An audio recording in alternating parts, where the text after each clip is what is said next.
What's going on, YouTube? It's your boy, Mr. Moxie Ments?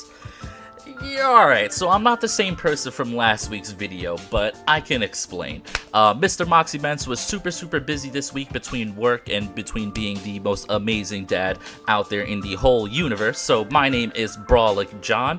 I am also a member of this fantasy league, and I decided to help step in and record this week 2 recap on behalf of Mr. Moxie Ments. Now, for anybody who's coming across this video but hasn't checked out week 1, please go and check out the week 1 review of this fantasy draft league. It was an absolutely amazing episode, and it does a great job of introducing the league, the Discord, and everything that you need to know about it. But for this week's episode review, we're going to keep it short and simple. We're going to get right into these amazing games and these amazing sets of our great fantasy league.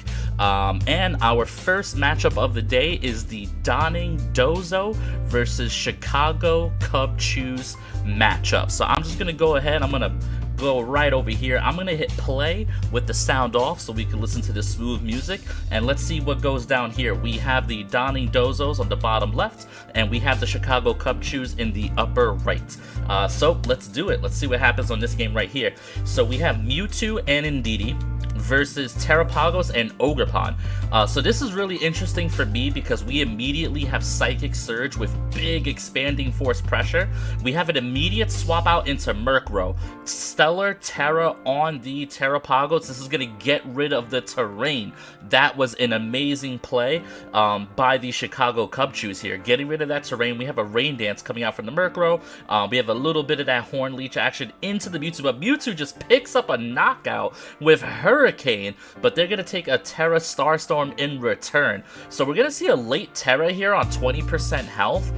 They did get off a super effective Aura Sphere, but thanks to Terrapagos' ability, he's actually just going to eat that up.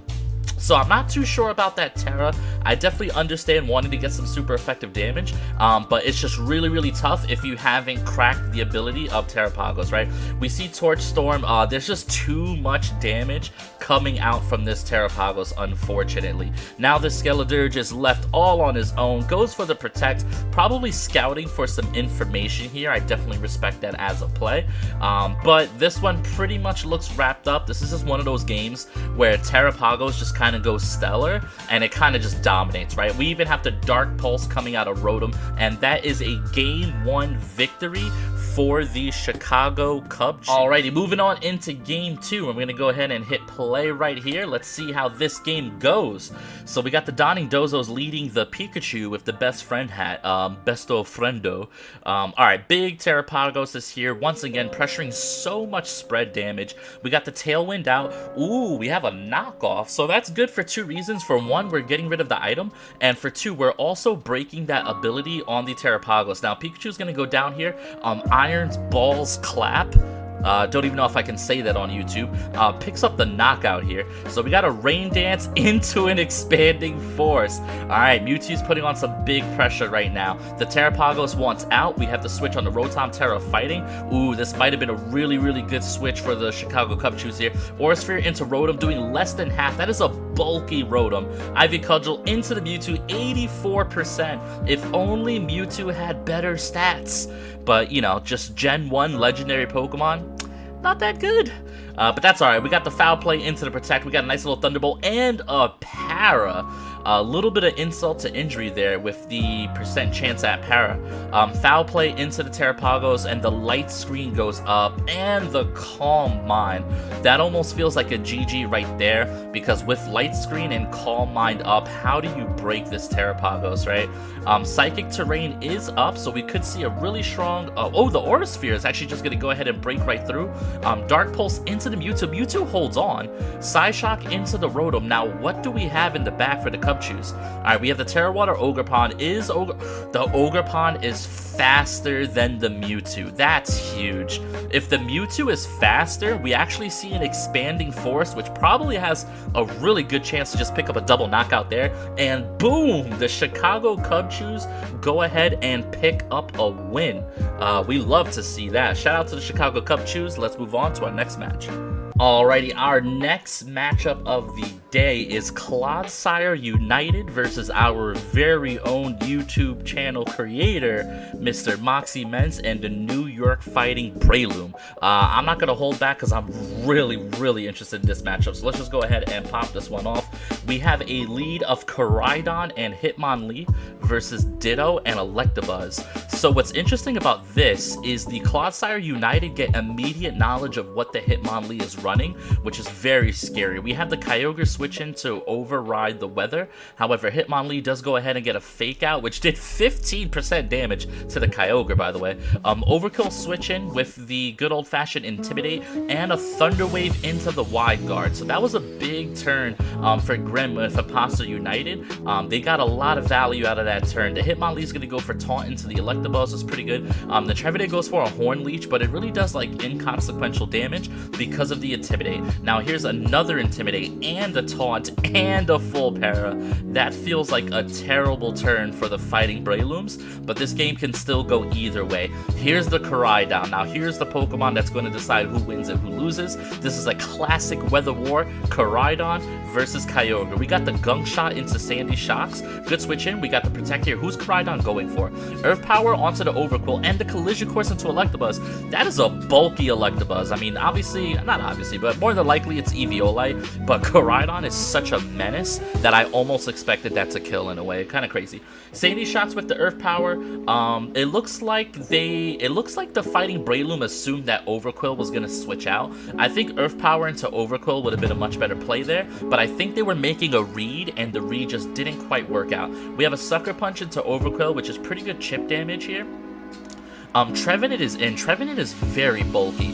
Acid Spray into the Trevenant, that is very scary. That was a great Protect. So what Moxie Mens was able to do there is just take a free turn to get some really nice chip onto that Kyogre. Ooh, the Gunk Shot missed. Hydro Pump into the Hitmonlee. That is risky. Clodsire United is just saying, YOLO, we are straight up clicking Hydro Pump here. See, now we got some Koraidon action. And what's so smart about the way Clodsire United is playing this is they parried the Koraidon and then copied the Koraidon with Ditto. So now they have two restricteds, both with speed control. Really good strategy here. The Trevenant just eats the Collision Course though. What a beast of a mon. The Hydro Pump misses. That's what happens sometimes when you run something like Hydro Pump. Dragon Claw does not pick up the KO. I almost wonder if Dragon Claw would have went into the Ditto and then Horn Leech into the Kyogre. Would that have been a double knockout right there? Maybe, but it's hard to tell because we don't know if the Trevenant could have did that much to the Kyogre here. So here we have the Horn Leech with the Harvest, the Citrus Berry. This Trevenant is doing its best, but it's probably not going to... Oh, wait, 23% now. Horn Leech... Oh, 6%. I don't think the Trev lives this. It looks like the Ditto. Oh, the Sucker Punch! I forgot that was there. Oh, but that actually just popped me because I completely forgot and did not realize that Sucker Punch was an option there. GG's. What a really good game one. Let's just go ahead, hop straight into game two. No time to spare. Here we go.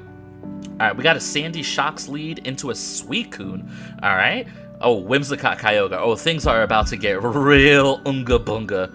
Oh, the Kyogre leaves. I was so expecting Tailwind Water Spout. Like, me and my smooth brain, I would have been like, Tailwind Water Spout, baby. We have the Electro Web here, which is pretty cool. I'm gonna get a little bit of speed control. Unfortunately, Ditto is a ground type now, so it completely circumvents that. We got a little bit of Moonblast action. There's the Tailwind action. Honestly, I think that Water Spout Tailwind turn 1 would have went over pretty well.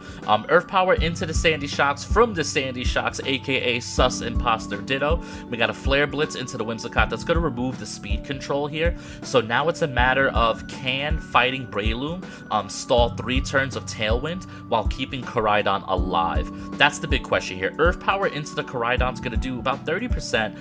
Water Spout and the Koraidon lives. That's really big. Who are we targeting here? Collision Course into only 46%. Wow, the double up does not take out the Kyogre. That is insane. Volt Switch is gonna go ahead and knock out the Koraidon here. And I think Kyogre is gonna pick up this Suicune. Yep. Ice Beam into Suicune. Kyogre is just such a beast in rain. It's so hard to deal with. And the Kyogre, with that last turn of Tailwind, is going to go ahead and pick up the knockout on the Flutter. I almost wonder if the Flutter had Protect there, could there have been a chance? But that was very, very well played by Clodsire United, and we got a Game 3, baby! So let's go ahead and jump straight into that. Alright, play. Here we go. Oh god, I played the music. Oh god, I didn't mean it. Refresh. Alright, I'm not even going to edit this out. I want you guys to know I made a mistake. Alright, here we go. So we got the Hitmonlee and the Trevenant lead into the Whimsicott and Kyogre. So this looks pretty good for the Fighting Breloom, and I think Clodsire United realized that immediately because that Kyogre bounced. Oh, the static para is awful here. Encore onto the Sunny Day and a full para and a Thunder Wave. That turn was catastrophic. That was terrible. If that happened to me, I would have to go take a walk, because that is infuriating. Encore into the Hitmonlee. This is getting a little bit wild here. Clodsire United is taking control, but here's the Koraidon, and where there's a Koraidon, there's a way. Speed boost on the Sandy Shock, good play. Show me the Earth Power here. Electro Web, I would have liked to have seen Earth Power. That would have been kind of crazy calling a switch. Moonblast into Koraidon, who lives the Moonblast. That's good EV training right there. Here's the Ditto into Sandy Shocks. Pretty good Ditto switch in here. We got the Follow Me. We got the Electro Web for some speed control. What's the Koraidon going for here? 50% damage into the Electabuzz is pretty strong here. We're going to go ahead and cycle out the Hitmonlee and the Trevenant back in. Here comes the Whimsicott. We have both pilots looking to make some switches to position themselves for the win. We got a Volt Switch out into the Kyogre, and all of a sudden, this Kyogre looks like lit. Nice little Protect here. He wants to scout the Fake Out and then lock it in with Encore. Really good play by Clodsire United here. Horn Leech into the Kyogre Protect. Alrighty, here's the Electabuzz. That's a Moonblast. I would have expected an Encore there, but Moonblast does make some sense as well. Nice little Horn Leech here. Get a little bit of chip damage going down. Electabuzz is gone, but now how do we deal with this Kyogre? We switch in the Koraidon to get weather control here. Who does the Whimsicott target? Alright, so Koraidon got the free switch in. The problem is Whimsicott is still here. Oh, the full power hurts. Alright, so here comes the Ditto. So now we have the same situation as Game 1, where Ditto does become the Koraidon here. Whimsicott is just going to outspeed and Moonblast. And without Koraidon available, this is looking like a possible GG. There's the Earth Power here getting a special defense drop. There goes the Trev. The Ditto takes double damage here. We have a Hitmonlee and a Dream.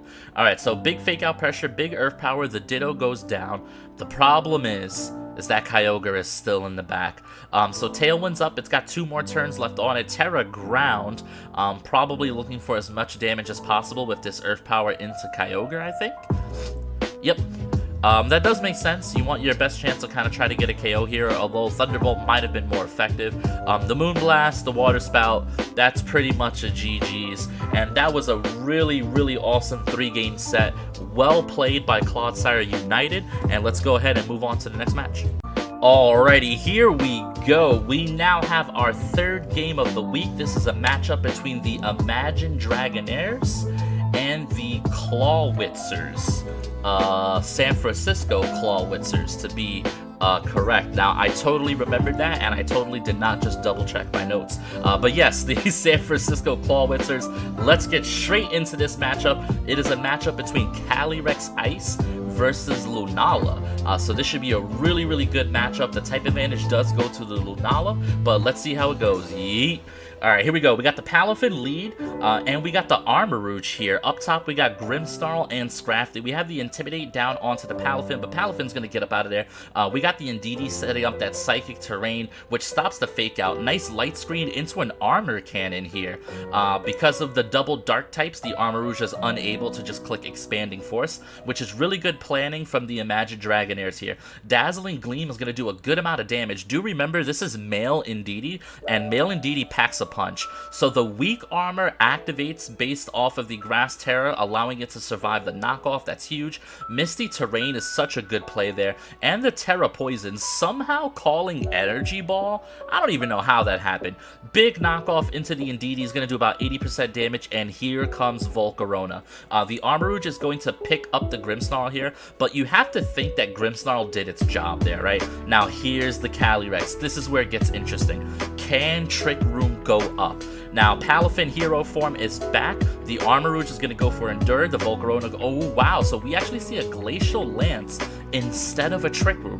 I would have loved to see Trick Room right there. I feel like that would have put the Imagine Dragonairs in a more commanding position. Now, the battlefield just got a little bit of weird. Here comes Scrafty with another Intimidate. Armor Cannon Insta-Cali, 81% damage. There's the Trick Room. And there's the Glacial Lance. So Indeedee sets up Trick Room on the side of the San Francisco Clawwitzers. Not too sure what that was about, but Lunala is here. Calyrex goes for Protect, knockoff into Lunala. It's amazing that Lunala manages to live that attack, and the Moonblast here. I think the Clawwitzers were trying to make a read on that play, and I think the read just got a little bit punished. Calyrex Ice runs away with game 1. For anybody who's interested in the VGC community, you already know Calyrex Ice is one of the 2 best restricted Pokemon in the entire format, and true to form, it's really, really good in a Fantasy Draft League as well. So let's slide right over to game 2. Let's see how our pilots lead. We have Lunala and Indeedee for our San Francisco Clawwitzers, and Grimmsnarl Scrafty. Alright, so we got the double Intimidate, we got the double Dark types, we got the Boom. Here comes the Light Screen. Meteor Beam, that's going to put Lunala at +1. You love to see it. About 50% damage. Nice little Dazzling Gleam. I really like that play from the Clawwitzers. It just kind of covered for everything. The knockoff does nothing because of the Power Herb. That was a really good play here. And this matchup is going really well. Imagine Dragonairs decides to go steal Grimmsnarl because they feel that Grimmsnarl is important enough to save. And here comes the Calyrex. Moongeist Beam, only 44% damage, which is insane. Light Screen is up, to be fair, and Trick Room is up. Here we go. These turns are going to decide the game here. Here's the Glacial Lance. Hyper Voice is going to do a little bit of damage to both, and here's the Moongeist Beam into the Cali. That's going to go ahead and pick up the knockout. It is all up to Volcarona. Can Volcarona clutch up? Spirit Break into the Lunala is going to pick up a KO. Alright, Hyper Voice almost picks up the Grim. And the Indeedee is down. Now, what do we have in the back for the Clawwitzers? We have a Meowscarada and a Lycanroc Dust. Oh my god. What? An Accelerock Priority just picks up the knockout on Volcarona, and Lycanroc and Meowscarada just picked up a double KO in Trick Room. Huh? Hello? That is some cooking. Let's go to game 3, because that was crazy. Alright, here we go. We got Lunala and Indeedee lead. So it looks like both pilots are running this back. Oh, the Imagine Dragonair is making the switch and bringing the Rock Ogerpon. So we have a Spiky Shield into a Light Screen. The Moonblast going into... Oh, ooh, Calm Mind. Hold up. Hold up. The San Francisco Clawwitzers are cooking. Game 1 was a little sus, but I'm starting to see some cookage right now. Alright, we got the Ivy Cudgel into the Lunala. Lunala eats that up. We got Scrafty coming on back down here. Terra Poison, so that's going to soak up the Moonblast. I respect that play. Ivy Cudgel, 51% damage. Lunala lives. There goes the Dazzling Gleam here. And the Super Fang. Not too sure about Super Fang. I feel like... Well, I mean, I guess he doesn't have any other stab moves there, right? Really interesting. The Ivy Cudgel's going to go ahead and pick up the knockout here. Indeedee keeps putting down really valuable chip damage. And this Calyrex has to go for Trick Room, in my opinion. We need to see a Trick Room. We see a Double Protect. The Double Protect, I'm not too sure why we see it, to be honest. We had 1 turn of Light Screen left. I would have liked to see us use that turn of Light Screen and get the Trick Room up. Is this Trick Room? Dazzling Gleam into the Cali, 20% damage, and it's just a Glacial Lance. I think if that's Trick Room, Imagine Dragonairs wins, no? Because look at this board state. Now you have to set up Trick Room with a Terra Dark Meowscarada in your way. Not Terra Dark, it's a Protein, but you guys know what I mean. Yeah, that's a lot of damage here. Indeedee's probably going to pick up the knockout with the Hyper Voice. Yep. If that was just a trick room, the Imagine Dragonaires would have won, but what a set. That's our second best of 3 set back to back. Shout out to the San Francisco Clawwitzers picking up the win. GG's. Alrighty, next matchup of week 2, and this is a matchup where, well, let's just be honest, I'm in this matchup, so I'm going to be pretty biased while I'm commentating this.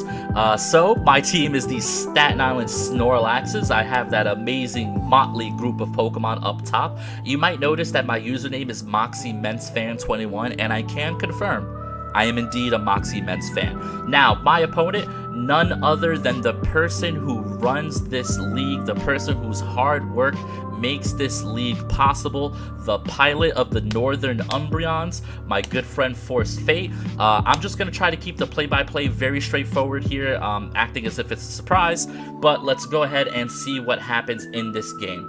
Alright, so turn 1, we have Calyrex Shadow and Meowstic going up against Chandelure and Tornadus Therian. Now, Astral Barrage looks really good here. We have an Imprison from the Meowstic and a knockoff from the Tornadus T, getting a one-hit KO on the Calyrex Shadow.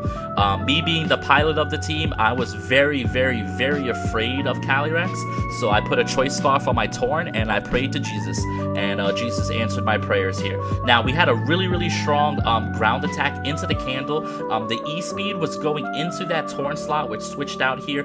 The Gallade is going to pick up the knockout on the Candle, so Candle is gone. We have a Terra Poison, which was really, really good because the Gallade survived the acrobatics, and a Sacred Fire with a burn into the Torn. So now the Torn is out. However, with Torn leaving the field, that left Dino Cat available to go ahead and drop a Rock Slide, which thankfully double connected for the big KO here.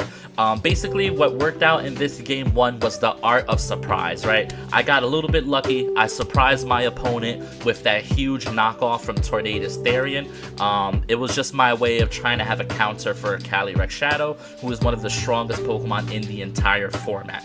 So let's go on to game 2 and let's see what happens here. Alright, game 2, we have Gallade and Screamtail, and we have Torn and Weirdeer, so both pilots with a different start here. We have Terra Poison off rip, we have the Flying Cat hitting a U-turn, getting up out of there. We have a Play Rough into the Necrozma Dustmane, and a Poison Jab into the Necrozma Dustmane. So really good switch in there. Trick Room does go up, which favors the Necrozma Dustmane here. We have a Side Shield Bash into the Gallade, who is what I'm most afraid of here, given that Trick Room is up. Side Shield Bash goes in for the miss, but the miss actually ends up not mattering because Dustmane was able to pick up a knockout on the Entei. Now, you see how much damage Sacred Sword just did to the Weirdeer? It's such a scary move. It's so powerful. Sunsteel Strike is going to pick up the Screamtail because Trick Room is set up. 51% damage to a Necrozma Dustmane. There's one turn of Trick Room left. So, the Northern Umbreons are going to do a double protect to stall out the last turn of Trick Room. That's a very good play. From my viewpoint here, I know that Trick Room is over, so I need a way to win the game that doesn't involve Trick Room. So what I decide to do is just go ahead and sack off the Weirdeer by protecting Space Cat, because I know from here on out, my win condition is no longer Trick Room. My win condition was the Tornadus T, which I kept in the back, and luckily we were able to kind of get the Terra on a Pokemon that was not Cali Shadow. And now the Space Cat gets to clean up this game. Once again, this is a quick set, but if I had to be honest here, I was really afraid of the Northern Umbreon team. I kind of prepared really hard for this matchup out of respect for the Northern Umbreons, and it was a really good game, and Tornadus T was definitely the MVP of this set for me, and I'm really glad that an underutilized Pokemon got some shine here. But let's move on to the next matchup of the week. Alrighty, our next matchup is the Hatterus Houndooms versus none other than the Washington Walreins. This matchup is a matchup between Necrozma and Kyurem White. Now, Kyurem White is honestly one of my favorite restricted Pokemon of all time. I just think the Pokemon's really cool. So let's get into this matchup and see how it plays out. Alright, so we have a lead of Necrozma and Delibird. Side note, the Delibird is nicknamed Let Me Solo Them. Never mind. I am no longer going for the Kyurem White. I am now going for Delibird. Oh, the Meteor Beam misses on turn 1. That's absolutely huge. The Fling from Delibird does over 50% damage to the Farigiraf. Oh my god, a Destiny Bond? No way. Does Destiny Bond pick up a KO right now? No way, no way, no way, no way, no. Oh, Delibird with the KO! That's so crazy. Here comes the Minun. Why? I don't know. There's a Minun here, guys. Flash Cannon into the Florges. The Minun goes ahead and burns itself with a Flame Orb. We have a Thunderbolt into the Prim. Flash Cannon into the Florges. The Florges is going to go ahead and live that, which means it has a really good amount of bulk on it. It's going to go ahead and take out the Necrozma. Here's a Haze, and the last hope for the Hatterra Houndooms is the Komomo. The Helping Hand into, oh, the Boom Burst. Actually doing a lot of damage. Unfortunately, it does also damage the Minun here. Minun holds on, but it's going to go down to Burn here. So now we have a Komomo at +1. Does Boom Burst win this game here? First impression only does 12% damage. I think a double Boom Burst wins this game, right? Oh, the Thunder Punch doesn't pick up. Based on the damage from the turn before, Boom Burst would have picked up the Prim. And then the Komo survives. I think if we click Boom Burst 2 turns in a row there, I think we actually pick up both Pokemon and the Komo wins. But either way, that was well played by both pilots. Let's go ahead and move on to Game 2. Alright, Game 2, here we go. We got Jingle Jangle the Klefki. Alright, and we got Farigiraf and Slowking. So light screen comes up, we go for a Meteor Beam on turn 1. Remember, Meteor Beam missed last game, which was pretty important here. Dazzling Gleam is going to go out. A little bit of chip damage. Chilly Reception. This is going to be setting up the Kyurem White. Nice. That was a very, very nice play by the Walreins there. We have Terra Fairy on the Kyurem. We have a Photon Geyser into the Klefki, which I can only assume is a terribly hilarious misclick. That's gotta suck. Oh, Gudchu activates. Oh no. The misclick of the Sentry. Yep, it looks like they just typed it into the word box. What a terrible misclick. That is a terrible way for this game to turn south, because it was really looking 50-50 at that point. From here on out, I feel like the Kyurem is just gonna go ahead and win this game. Giga Impact. Oh, well, actually, the Kyurem goes down. Flash Cannon into the Giraffe here. Twin Beam. Okay, there's still hope. What Pokemon are in the back? We have Florges. Ooh, Florges is going to make this a little bit tough, honestly. The Flamigo recharges, the Pollen Puff into the Farigiraf for healing. That was a really, really good play from the Walreins. You know, they are taking advantage of some misfortune, but, you know, when it happens, and you just have to take advantage here. Dazzling Gleam is going to come out here, and now this is going to put the Necrozma in a 2v1 situation. There's no way Necrozma can ever knock out Slowking in one hit, so this is just going to end up being a GG's. So that was a really fun set. I will never forget the day that I watched a Delibird pick up a knockout in a draft league. Game 2 is super unfortunate with the misclick, but overall that was still a really, really fun set. GG's to both pilots. Yeah.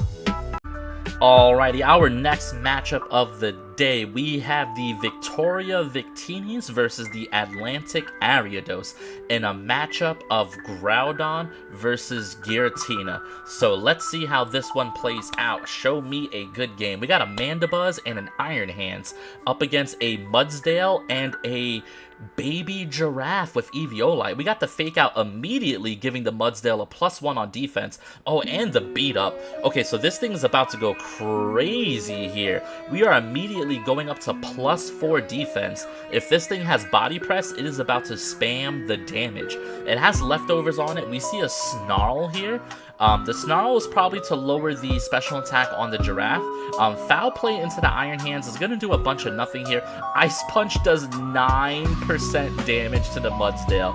I think I would have liked to have seen a Body Press there, but I can understand going for the Rock Slide to try to get some chip damage down into that Mandibuzz. So the Wochen switch in, followed by the Groudon switch in. Oh, big Earthquake here, doing a good amount of chip damage to the Iron Hands. So that's a really, really nice play here. We have Precipice Blades getting a crit through the +4 defense. That's huge. Side Pollen Puff is going to go ahead and heal up the Budweiser back to full. Draining Punch also healing the Iron Heads. There's the body press. I knew body press had to be in there somewhere.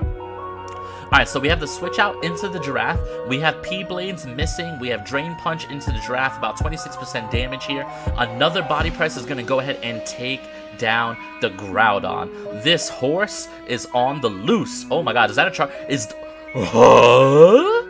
Solar Beam Charizard just one-shot a +4 defense horse. What am I even watching? Alright, so we have Chi-Yu and Wo-Chen, the Tablet Brothers, in a 2v3. Flamethrower into Mandibuzz in Sun. That's going to go ahead and pick up the Heat Wave, misses, but it picks up the Wo-Chen. It's Chi-Yu in a 2v1. The problem is Iron Hands has that fake out pressure, doesn't it? Yeah, that Chi-Yu does not have any bulk, you could tell. Alright, so the Chi-Yu needs to pick up a double knockout with Heat Wave. They go for the Flamethrower here. Maybe they just don't have Heat Wave, which is understandable. Especially in a draft league, sometimes you don't want to rely on a move that misses. It would have been interesting to see if Heat Wave was there, if it would pick up. But that was a really, really fun game. I cannot believe that I just saw a Solar Beam Charizard just pull up. That's almost as good as the Destiny Bond Delibird. That's almost as good. Let's move on to game 2 here. We're going to go ahead and click play. Alright, let's see how the pilots adjust. We have Slowbro and Iron Hands versus Giratina and Wo-Chen. This is super interesting. This is going to be very slow, very stally. Fake out into the Wo-Chen, Poltegeist into the Slowbro, which thanks to Terra Fairy is going to live that like a charm. It's going to respond with a Terra Blast. It's actually really interesting. Terra Fairy, Terra Blast on the Slowbro is a really cool play here. Breaking Swipe is really good to neuter the Iron Hands here. It'll hopefully put Empoleon in a position where it can really start dishing out some damage here. But we have to see. Here comes the Groudon. I'm kind of liking the position that the Ariados are in right now. Ooh, Ice Punch on the Iron Hands. So that Iron Hands has to be AV then, because it has a lot of good coverage moves. Earthquake on the Groudon with the switch in from Charizard. Breaking Swipe is going to go ahead and put both Pokemon to a -1 here, but with the lack of speed control, oh, there's Chi-Yu. Is Chi-Yu fast? Oh, the Groudon is scarfed. Oh, no. Oh, that'll do it to you. That is the beauty of a draft league. Scarf Groudon is insanity. Yeah, I mean, Scarf Groudon's just gonna win the game here, right? The Wo-Chen dodges a Heat Wave, but there's really nothing you can do at this point.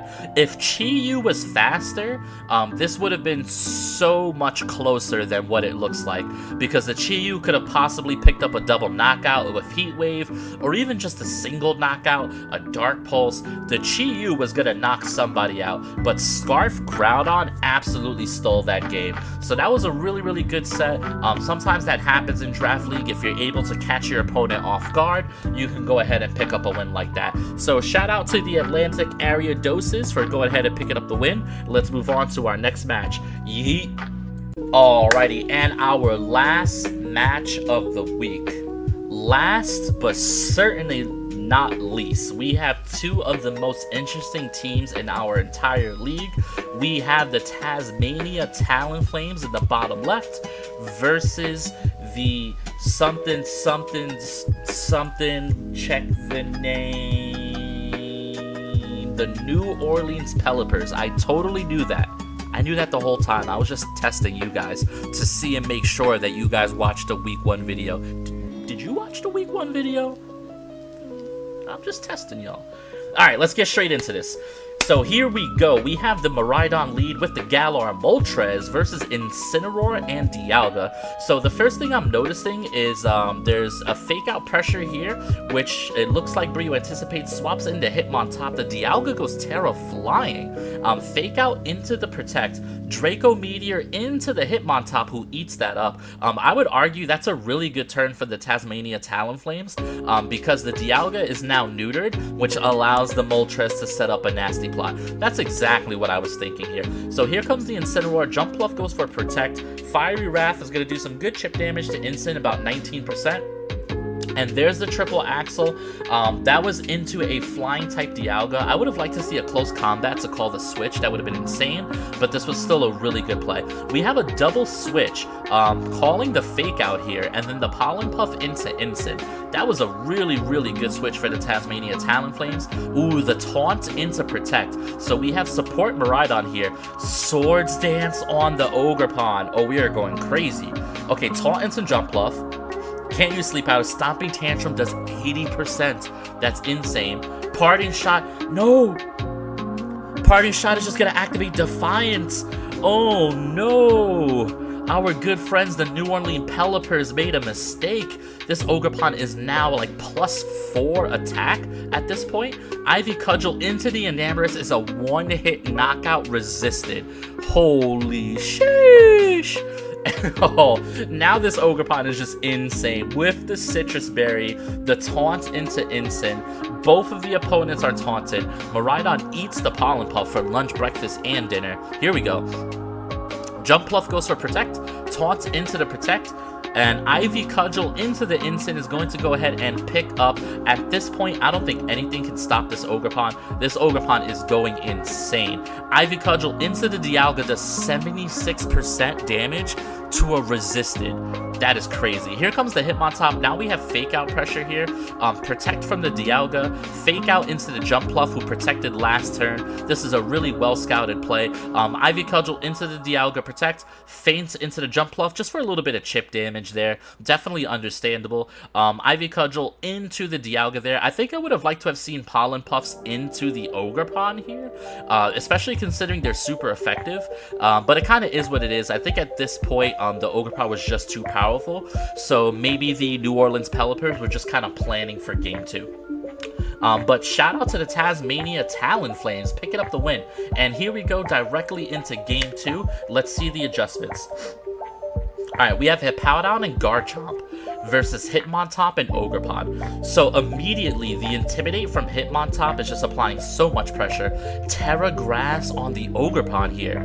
Fake Out into Jump Bluff. Imagine that was triple Axle. That would have been insane. Yawn into the Hitmontop. That's very, very brave to go for Yawn when there's a Miraidon on the opponent's team. Yep, there goes the Miraidon to set up the Electric Terrain. Steel type Hippowdon. Wow, it still almost knocks out. That's insane. Yep, the Yawn is going to get blocked by the Electric Terrain. I kind of called that one here. Here's the switch to Hitmontop, getting another Intimidate down into the Hippowdon. Stomping Tantrum into oh, Fire Blast. Oh, hello. And down goes Ogerpon. What a play from the Pelipers. Dialga with a hidden Fire Blast jutsu. That's pretty good. Ooh, but we have a Blastoise. We have a Blastoise. Alright, so the Dialga flinches. Blastoise goes for Shell Smash. Oh my Jesus. Okay.